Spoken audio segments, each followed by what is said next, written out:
My name is Michael Guyette, publisher of the Lead Lag Report. This will be a really good conversation, folks. This is going to be a busy day for me. I just got back from North Carolina, did the CFA chapter presentations there in Charlotte, Raleigh, and Winston-Salem, catching up to see the world is ending again, apparently, which we're going to talk about with Marko. Joining me for the hour is Mr. Marko Papic.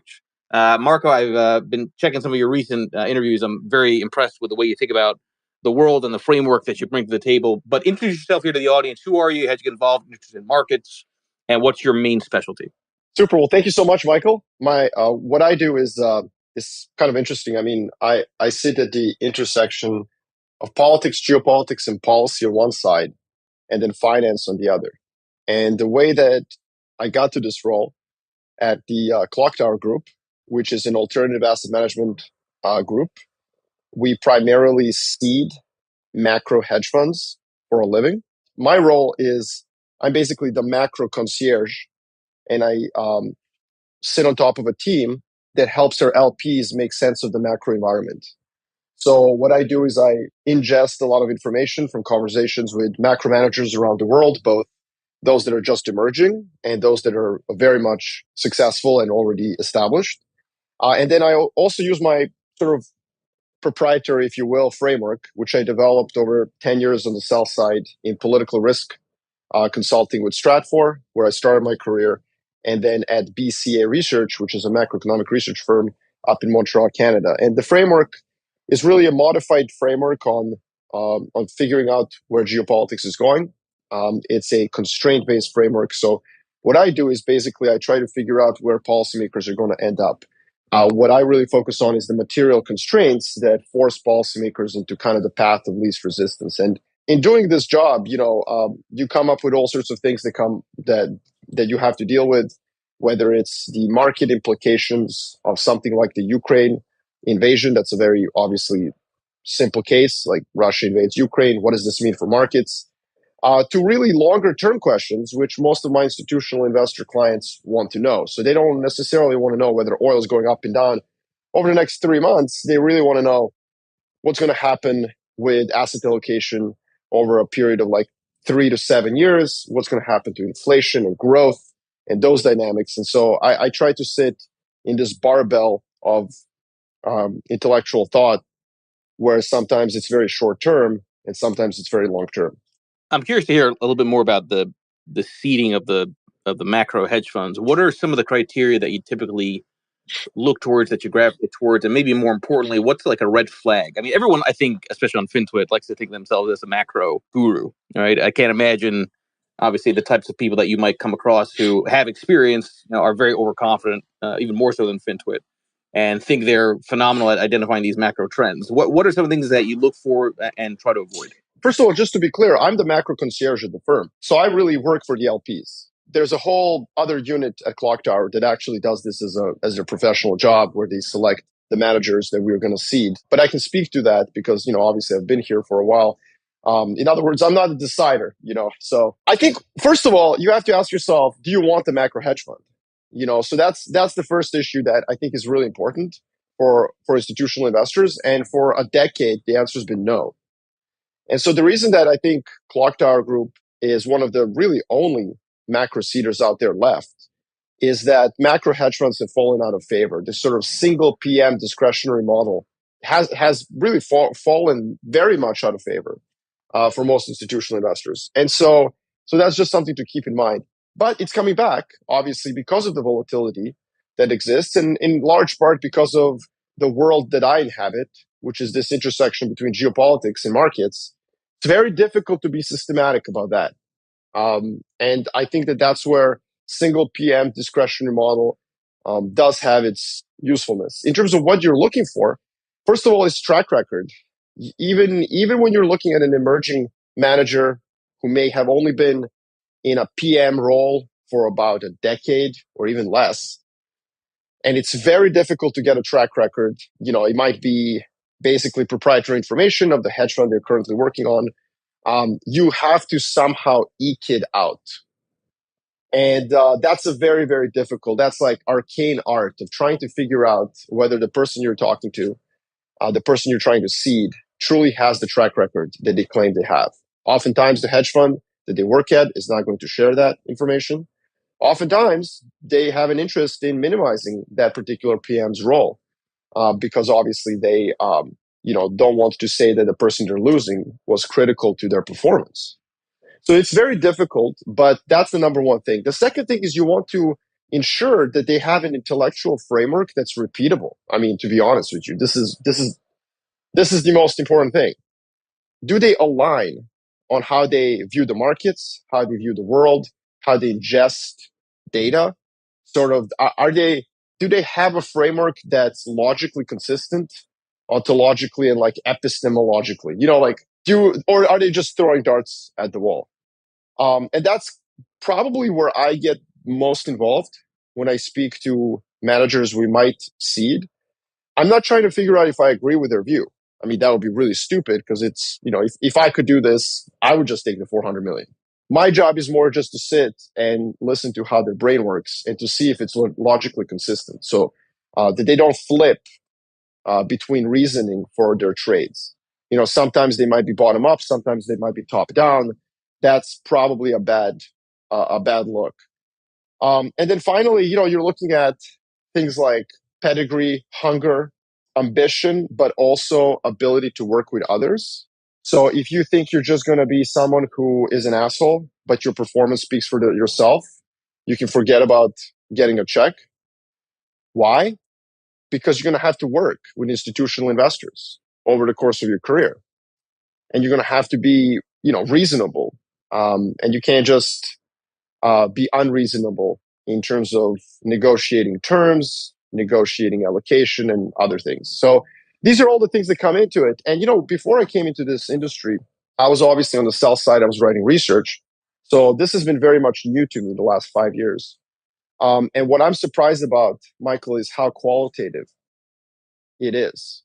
I thought it was just performance and it's just quantitative. Like, well, this person outperforms that person in this situation, the Sharpe ratio, this and that. But actually, a lot of it has to do with the characteristic and qualities of a human being, which makes a lot of sense because you're not so much investing in their brain, but you're investing in their personality and character as well. And I think that's actually, I agree with that. Sort of a underappreciated fact of thinking about how somebody treats through markets or has an approach when it comes to investing. You can only control performance so much. You have to wait for the cycle to come to you. Going back to your point about macro for the last decade hasn't really been the place to be, but it might be now. And if you're going to build a business, you have to be able to work with others because, to your point, it's not just about performance. People do business with people, not just numbers. Well, and that's a myth, I think, in finance. There's this myth that you can just be a hard charging single PM who doesn't care. Bloomberg screens in front of you. Let's go, and everybody else can get out of your way. But the problem is that when you're down 10, 20%, and you're going to be down 10, 20%, every successful hedge fund manager has had those moments. That's when you're going to have to know how to use diplomacy to deal with the LPs and institutional investors in particular. Hedge funds have become an institutional game. And so if you're going to be successful and have a multi-billion dollars worth of AUM, you better have humility as well. And I would say that that's the number one pitfall. In my very short experience monitoring this, that's been the number one pitfall of hedge fund managers. Now, my partner and the founder and the CEO of the firm, Steve Drobny, who wrote the book on hedge funds, on macro hedge funds in particular, called Inside the House of Money. He did that in the early 2000s. He knows infinitely more about this. I'm really the nerd of the firm. And again, my job is to produce research that is largely consumed by institutional investors, also our research clients, and yes, also the macro hedge funds we seed. But with them, my role is a little bit different. Like, I don't go in front of a hedge fund managers we seeded and try to convince them of my view because I'm very good at convincing people of my view. And if I convinced all of our hedge funds that we've seeded that something is going up or down, then obviously we wouldn't be doing a very good job for our LPs. So I primarily talk with institutional investors about where the world is going. So large pools of capital like pension funds, sovereign wealth funds, and asset managers. And I leave kind of our hedge funds to make the decisions on their own, which they do. They don't really need me because they're good at what they do. Yeah, and we're going to go into some of those thoughts here. I think I want to go back to what you said a little bit earlier, that the last decade hasn't been great for macro, and you tied in volatility to that. Now, the simplest answer is probably the right one. I'm going to assume that from your own research that the reason why macro didn't do that well the last decade is because there really wasn't that much left tail risk, with the exception of late 2018 and 2020. And it's very hard to beat the S&P when the S&P is the only game in town. Yeah, I mean, like risk parity kind of ended everything, and you just bought NASDAQ and you hedged it with bonds and you were good. You didn't need somebody charging you 220, when everything kind of went in the single way. So correlations were very high between asset classes, volatility was very low, and systematic and passive like strategies outperformed. So just being active, not a hedge fund manager, just being an active investor was a loser's game over the last decade for for most people. And so that's why a lot of institutional investors have soured on the macro hedge fund space, and a lot of defenders of macro have either retired or have just been run out of illiquid and private allocation seats in large pools of capital.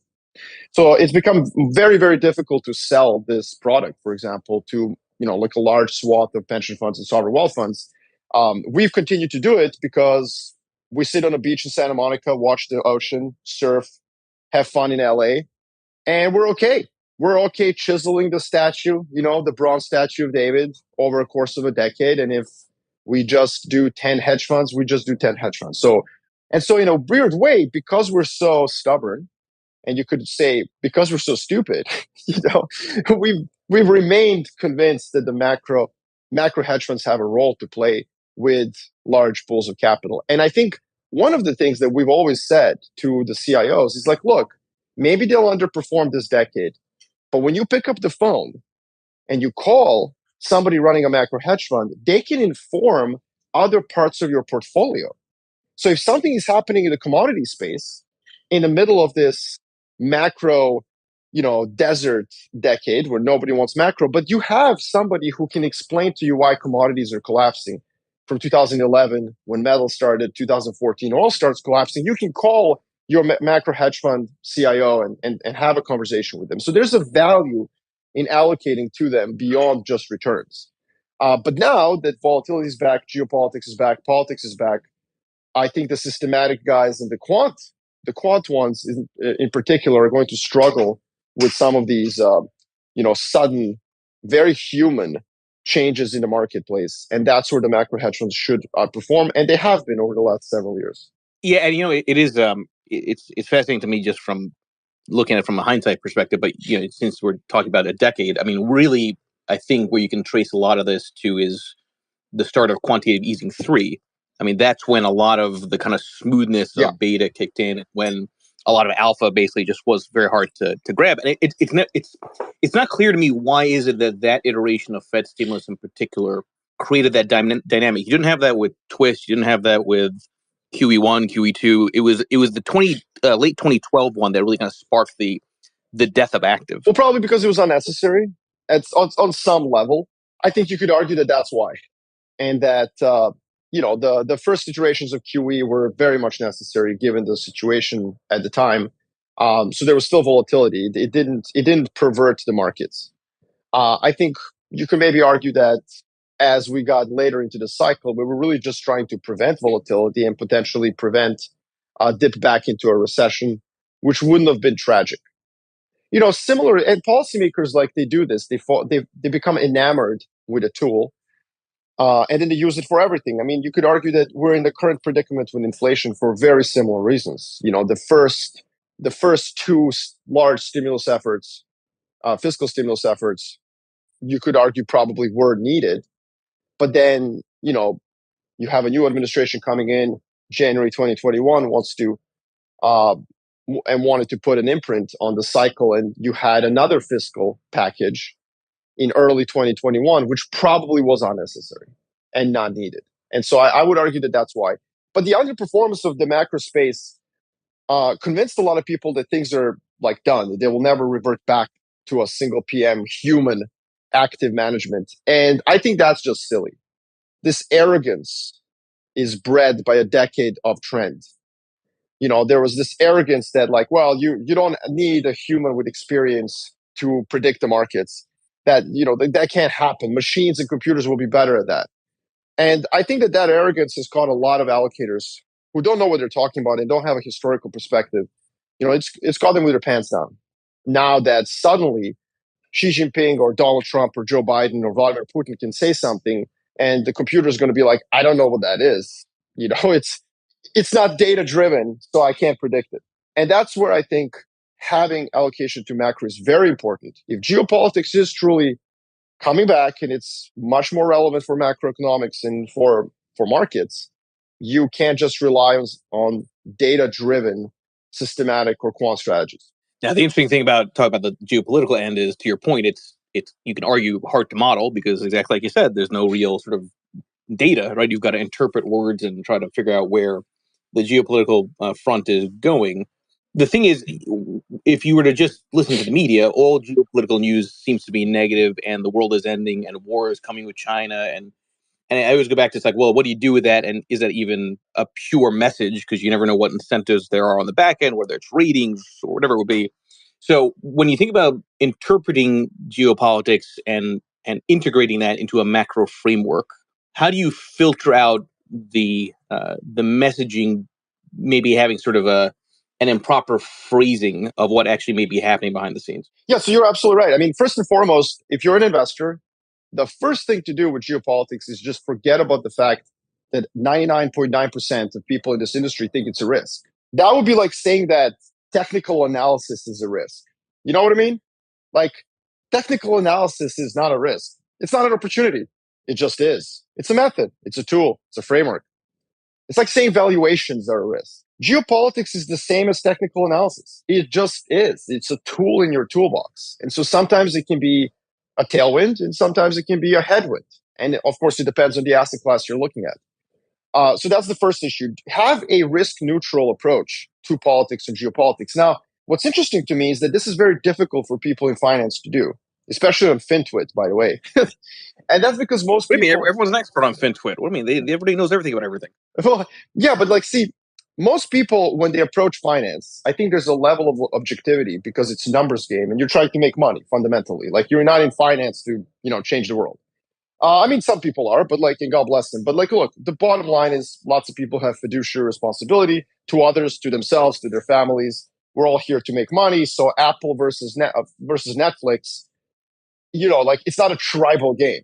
The problem with geopolitics is that people lose their goddamn mind when it comes to politics and geopolitics. So they don't have this ability to be objective, neutral, and just approach it from the same perspective. And this is really important because it leads folks to overemphasize their own biases and like what they think should happen. And that's because ever since you were 12 years old, you've been discussing politics. It seems easy.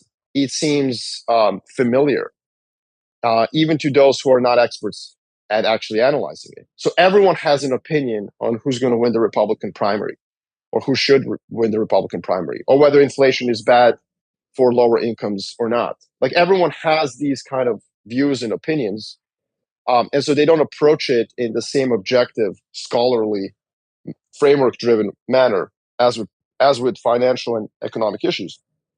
And that's how they fall into pitfalls most often. So that's the other thing. I mean, we need to professionalize within our own industry, but also broadly. We need to professionalize the epistemic community, which is the geopolitical analysis. It cannot be driven by biases. Now, this is not the case in finance today. Most investors, whether they're big or small, they subscribe to consultants who are most definitely biased. And they're biased because a lot of them come from former government officials, former government intelligence agencies, military, and so on. And I know this because I work with the CIOs of largest pension funds and sovereign wealth funds in the world. They spend hundreds of thousands of dollars on consultants who were formerly in someone's cabinet. A lot of times, I would say 70 to 90% of the time, these people are reselling you PR, like whether it's American propaganda, whether it's Australian propaganda, whether it's Chinese propaganda, they're just reselling you that stuff. And so you're sitting there and you're like, oh, wow, cool. This is such great analysis. This guy's a 4-star general, invaded Iraq. Amazing. And you're like, yeah, but like, you know, you're getting a perspective that's not actually objective. Now, it's not, and it sounds really convincing too, right? Because it's like they have the credibility, they've done all this stuff. that's right. And listen, it's not like useless. You just need to know how to use it, because what you're getting is a great window into how this particular country here, let's say the US, is going to think about the situation. But that's not the end all be all. That's not going to decide whether the world goes that direction. Um, and it's a very biased view. And I'll tell you a specific example. When the October 7th Commerce Department ruling came on semiconductors, these sort of, past expiration date consultants, who've basically been left on the shelf too long after serving the government, they went around the world saying like, "Ooh, we hit China hard. They're going to retaliate." The Chinese didn't retaliate at all to the October 7th ruling on semiconductors, because it's actually not that tough. And because it's so specific and so focused on the most advanced semiconductors, the rest of the world, the Japanese and the Dutch, eventually came along after very hard-nosed negotiations. But they basically told the Americans, sure, we will not sell China these extremely sophisticated semiconductors and capex machines, but everything else, we're going to sell it to them. And so the Chinese were okay with that. They were comfortable. They came to terms with the fact they will never produce 3 and 5 nanometer chips inside China, but they're comfortable with that because they're going to come and dominate the 28 nanometer chips, which, by the way, are probably more important to military hardware. But just don't tell the generals in Pentagon, because apparently they don't understand that. What am I getting at here? I'm getting at here that there was this very America-centric view of what was going to happen.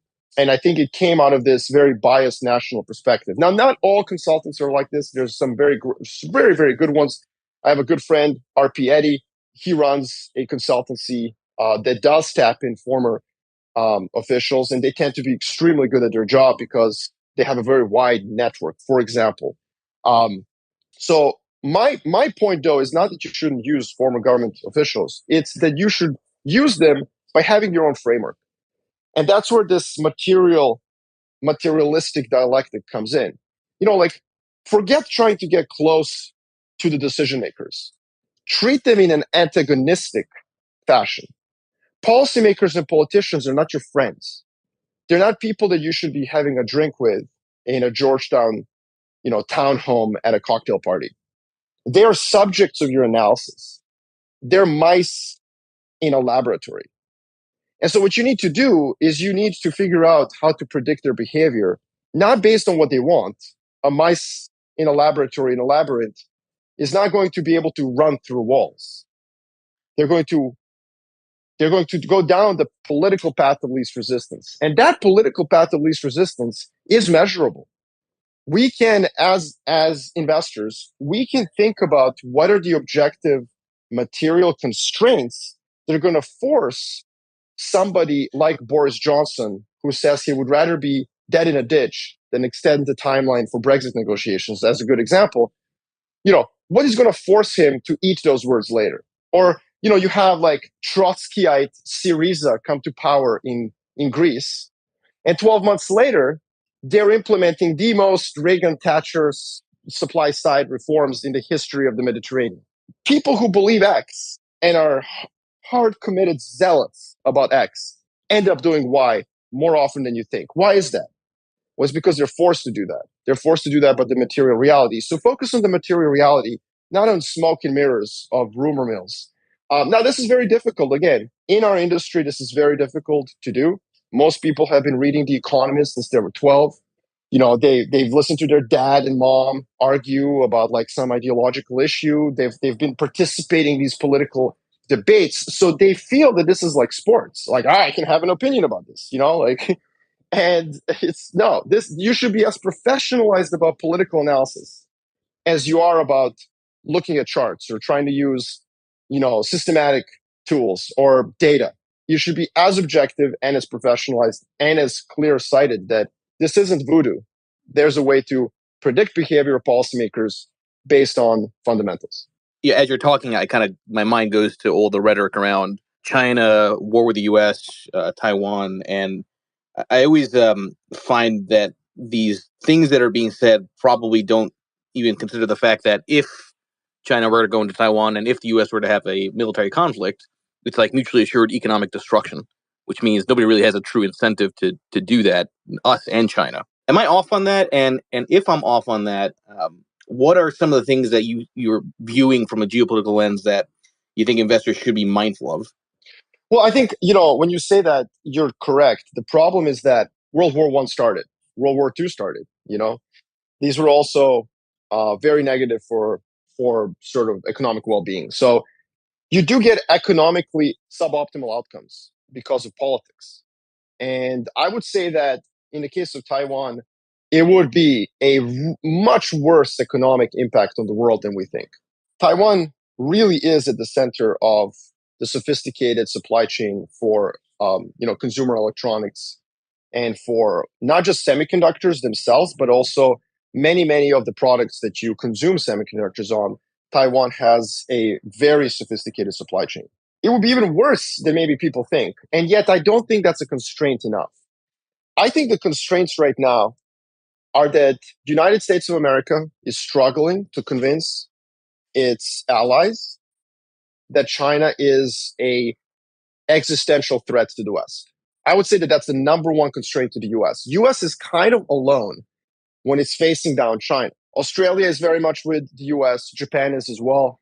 But a lot of other major economies, even India, which has a threat from China, physical threat on its border, they're equivocating. They're sort of sitting on the fence, if you will. Or as the Indian foreign minister said, don't say we're sitting on a fence. We're standing on our own interests. So we're not going to fall into your camp just because you ask us to. So that's the problem for the US. It's kind of alone. And it's trying its best to convince the rest of the world that China should be contained. On the other hand, for China, I think the constraints are even greater, to be honest with you. I think Chinese constraints are that their dream of a consumption-led economy are dead for the rest of this decade. The C in the GDP equation of China is going to be subpar for a very long time. And that's because, not because of demographics, by the way, although, yes, that too, but it's mainly because they just had a surge in credit over the last cycle, trying to, replace the US consumer that spent the last decade the leveraging. China leveraged their consumers in order to replace the Western consumer. And that bubble has kind of burst slowly. And, I think the domestic consumer is going to deleverage for a very long time in China. Now, that might seem like a nerdy macroeconomic issue. What does that have to do with geopolitics? Well, because China is addicted to exports. They're the main driver of growth for China and have been since the pandemic and will continue to be. So it's very dangerous for China to engage in aggressive military policy when its customers have that sword of Damocles above their head. So I would say that that's the number one risk for China. The other risk for China is that they still import a lot of commodities through various choke points on the planet, whether it's Malacca Straits, whether it's Straits of Hormuz. And the US Navy still controls those. So literally the Fifth Fleet of the United States of America is securing China's oil supply. That's literally what's happening. If you're an American listening to this, some part of your tax dollars are basically going to make sure that China gets, its oil safe. And that's a very vulnerable position for China. So I think that both sides are at this point constrained. What I would be watching for, though, Michael, is how bad does the deleveraging of the Chinese consumer get? How much economic pain will China get into over the next 5 years? Because if that pain gets severe, then yes, they may choose to pursue perhaps an economically suboptimal outcome because it's already so bad. It's a typical rally around the flag effect that tends to happen in democracies, by the way. There's political science research that shows that democracies tend to rally around the flag through aggressive military policy more often than authoritarian regimes. But the thing with China is that, their citizens may not have a vote, but they are very active on social media and the internet. They are voicing their opinions. The government is listening. And those opinions, when it comes to foreign policy, are getting more and more nationalistic by the minute. Speaking of deleveraging constraints and credits, I think that's maybe a good transition to what's been going on the last 24, 48 hours with some of these banks and their stock performance. Now, again, admittedly, I've been traveling. I've been seeing this on the periphery. And as much as I was all throughout February saying March, March, March, because I thought this would be a volatile month. I didn't expect there to be necessarily suddenly the risk of a credit blowout, which may be starting. Who knows? It's only been a few days here. But I'm curious to hear your thoughts on constraints for the Federal Reserve. You have a lot of assets that, in truth, were not really marked to market or marked down among the banks. So nobody really knows sort of the health of the banks to begin with, given how unusual stocks and bonds behaved last year. You haven't had default risk premiums rising. And if you were to have some kind of credit event here, as much as I said the next move would be the Fed lowering rates, not hiking rates, it would look really optically bad. Speaking about constraints, optically bad if inflation's still at 6% and the Fed has to lower rates because the public's not going to understand the idea that rates lag the economy. Yeah, so the Fed definitely has a problem. I mean, first of all, the United States of America is the least interest rate sensitive economy probably in the world.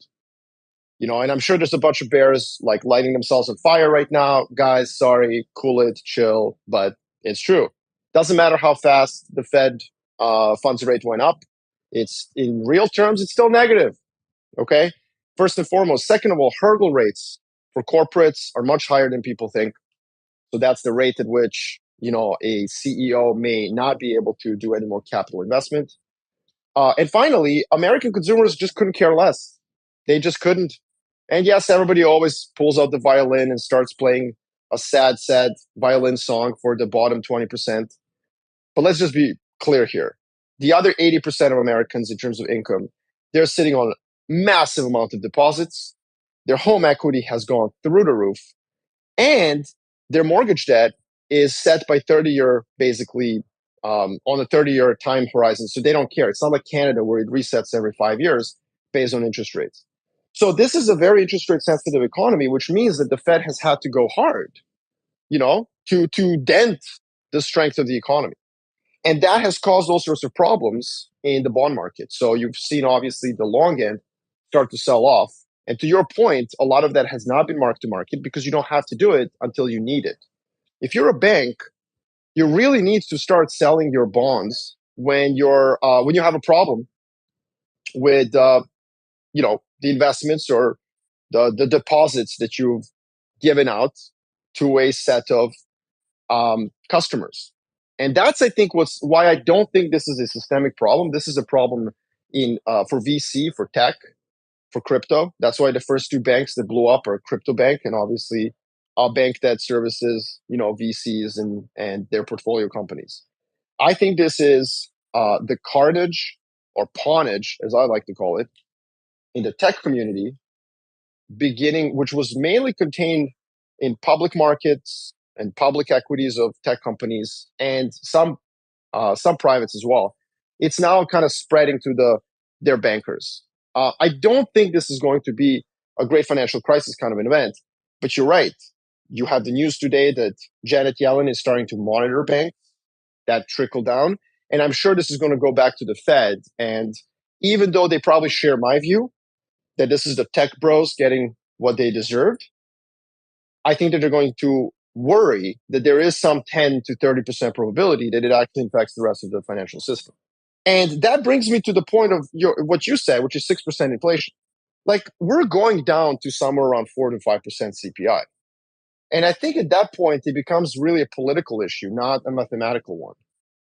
It's easy to be tough at 10% CPI. It's easy to channel your inner Paul Volcker, where everyone agrees that 10% CPI is too high. But what's happening now, Michael, and again, a lot of people don't want to hear this, and they'll say like, "Oh, Marko, you make too much money. You don't know how it feels for the little guy." Well, let's talk about the little guy. Real wages are positive, particularly at low income levels, because that's the workers we need. For example, in the service industries. So nominal wage growth at lower income levels is much higher than the current level of CPI. And if CPI is going to 4 to 5%, as most economists think that it is, I do think that as well. I mean, we're not far from there. Real wages are going to go even further higher. So that's the first issue. Like, consumers can withstand 4 to 5% CPI. Corporates can withstand 4 to 5% CPI because, one, they can pass that on to consumers who have real positive wages. Two, their input costs have basically collapsed in half. And three, their nominal wages are actually coming down. And Michael, this is where this becomes like manna from heaven. It's like Tinkerbell has shown up and sprayed us all with magical pixie dust. When CPI starts coming down, you get weird things happen because nominal wages are coming down, but real wages are going up. In other words, if you're a CEO, you don't have to give the same raise you gave in 2022 in 2023, but your workers literally have more money to spend on your goods. So corporates are fine, the consumers are okay, and then finally savers. Well, grandma must hate 4 to 5% CPI. She must still support Jay Powell, right? Wrong. Grandma hated the last cycle because grandma was sitting on fixed income, yielding nothing. Fed funds rate was 0. And so, yeah, CPI was 1.5%. But what did that help grandma and grandpa who were sitting on fixed income? Nothing. It helped them nothing. CPI level by itself meant nothing if you were a coupon clipping, baby boomer trying to live off of fixed income. Today, you've got CDs. Some credit unions are offering CDs over 12-month lockup for 6%. 6%. So if CPI gets to 4 to 5%, even savers will be fine. So what am I getting at? I'm not being normative. I'm not trying to tell you this is great, this is good. All I'm trying to say to you is Jay Powell's got a problem. And it's not banks, man. It's not banks. It's the fact that once CPI goes from 10 to 5%, trying to convince Americans that 2, 4, 5, 6 million unemployed is good for the economy becomes really difficult. The number of political constituencies that care about CPI going from 5 to 2% is basically just the PhDs in economics and some denizens of the FinTwit community who, go to sleep with gold bars and like crypto accounts or something.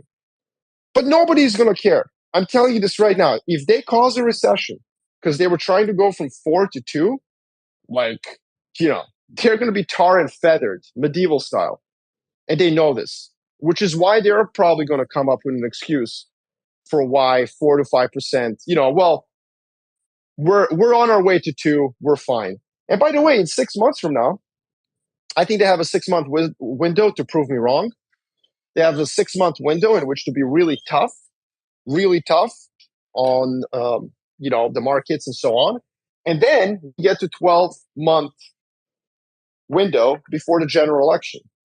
And I just don't believe that Jay Powell is going to have the guts to go hard ahead of the US election because he will be interfering in the political process at that point. And I can tell you this, political science is not a science at all. There's nothing really scientific about it except the method. But it is an absolute law of physics that if there's a recession 12 months before an election, the incumbent president is going to lose. I mean, he's not going to lose to Donald Trump. He's going to lose to my chocolate Labrador. You know what I mean? This is just like you could run a Chinese spy as a Republican candidate, and they would beat Joe Biden if there's a recession 12 months before the election. And the Fed is going to know that. So I think that what's happening in the tech community and the banks could be used as an excuse, but the real excuse is that we're getting to a point on the CPI number where politically there's just no real urgency to bring it to 2. In fairness, I like your Labrador's tax policy views. In fairness, so I think that would make sense. That the Labrador would. But okay, so I want to go to the name of the space before we wrap up in about 7 minutes, so I can get ready for the next space here. The end of the world is the bull case. I use that term, from October on because everyone was thinking the world was going to end, and it's like, all right, listen, if the bond market were to have kept on acting as volatile as it did back then, mortgage rates would have been like 20% by November. So you can't bet on that outcome because it's the end of the world, the end of the financial system. So bet on stocks. That was kind of my whole melt-up argument back then. I see a lot of bearishness now in what's gone on the last 48 hours. And it does, I think, harken back to this is 2008. Everyone's automatically going back to that. You alluded to great financial crisis. I'm sure you don't necessarily make very short-term calls on things, but I am curious if you see what's happening this week and you say to yourself, this is probably overblown and actually the bulls could reassert. I will say to everybody candidly, that's actually my view. I think March is going to be volatile up and down. I don't think this is the credit event. It might be, but it's not my base case. I agree with you. I think we are in a 2001 to 2009, 10, 11 cycle. And in many ways, it's a capex-driven cycle, commodity-driven cycle. In 2001 to 2010, it was reindustrialization of China. This time, it is rewiring of supply chains. And so tech is getting killed. And what's happening with tech banks is just the cherry on the top of the sundae of an absolute tech ponage. So I think stocks, for the rest of this year, I don't think a recession is coming for a number of reasons I already articulated. U.S. consumers flush with cash, with deposits. They don't care about interest rates going up because their mortgages don't reset. So the U.S. consumer is going to be fine. That's your 70% of the economy. And I say this in a very glib way, but obviously I've written tens of thousands of words and hundreds of charts on this. So it's not like I don't think about this hard. U.S. consumer is going to be okay. We're going to avoid a recession this year, but stocks could go sideways, Michael. So like S&P 500 X FANGs could be up 20%. But because the US index is so laden with tech stocks, it could just go flat for the rest of the year with some ups and downs. And that would be my view on the short term. I don't think that what's happening now is necessarily, terrible. All that's happening is what happened in the early 2000s when tech got killed, but there was a stealth bull market in everything non-tech. And I think we're going to have a very similar dynamic right now. So if you have tech exposure, private or public, get out. Do not bottom fish. I've been saying this for 2 years now. Tech is getting pawned. PWNED. It's a gaming term. Look it up on Urban Dictionary. That's what's happening to tech. Now, that's the short term why I'm not, necessarily bearish. I mean, obviously, it's at some point there will be a recession, but for me, this is a tech event. On a longer term horizon, I'm not bearish because I think that a multipolar global order, competition between states, we have empirical evidence from history. This has produced real, genuine technological innovation in the past. And for the past 20 years, we've had all this tech innovation, but it hasn't shown up in productivity data. You know why? Because it's not productivity enhancing. Okay? Being able to get a date with an app and then have a cheeseburger at 3 a.m. when the date is over, like that's not going to improve your productivity. And and obviously I'm being glib and I'm being like unfair, but a lot of this, SaaS driven innovation has just kind of like improved our performance on the margins. We still produce food the way we did 50 years ago. We still transport ourselves the way we did 50 years ago. We still generate energy the way we did 50 years ago.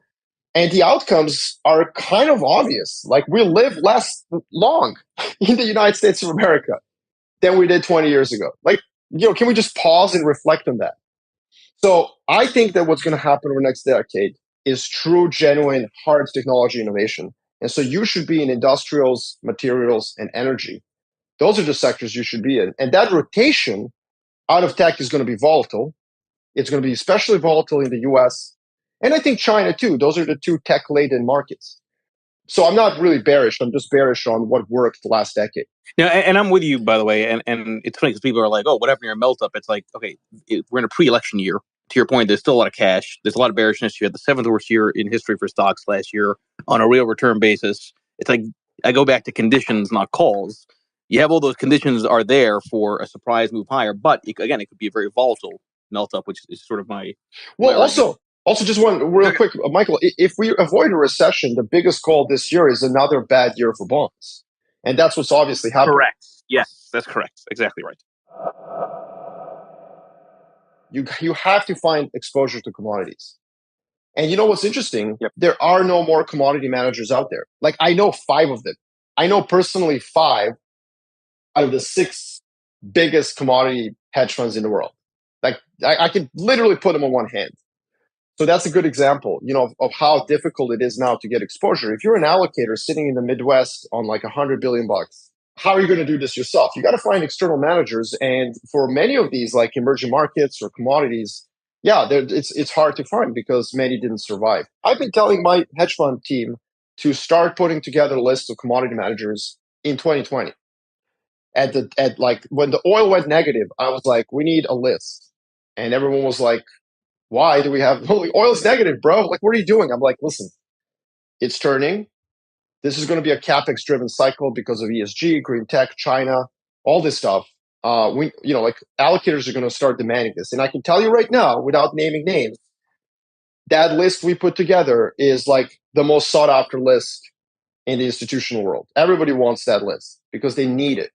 They know they need it. And the first question you ask is, what happens to China?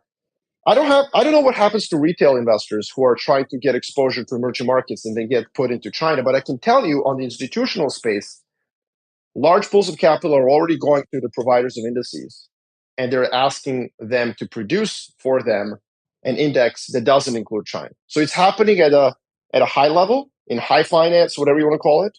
So I'm guessing Yep. it's going to start happening for retail investors as well. And by the way, like if anybody wants to hear more of my thoughts on this Silicon Valley Bank and just tech, I recently did a talk in Montgomery Summit.